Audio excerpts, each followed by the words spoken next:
Good day, I am Renan Barrett, and in this video, I'm going to show the basic core values of every human being, which are respect for the elderly, sense of forgiveness, and peace of humanity.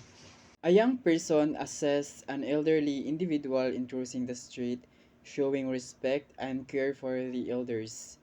This emphasizes honoring and supporting the older generation. A group of children is listening attentively to an elder sharing stories and lessons.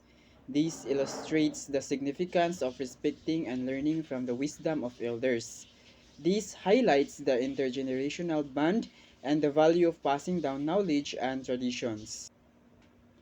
Two friends are reconciling after a misunderstanding, embracing forgiveness and understanding. This demonstrates the power of forgiveness in resolving conflicts, fostering empathy, and promoting healing in relationships.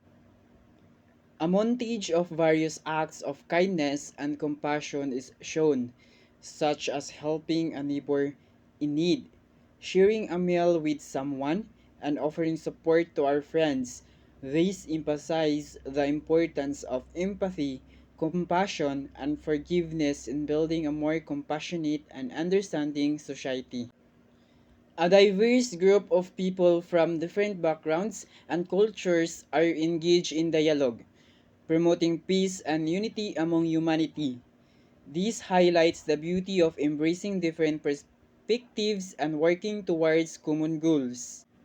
Visualize people working together to build a peaceful community, symbolized by planting trees, creating art, and engaging in activities that involves collaboration.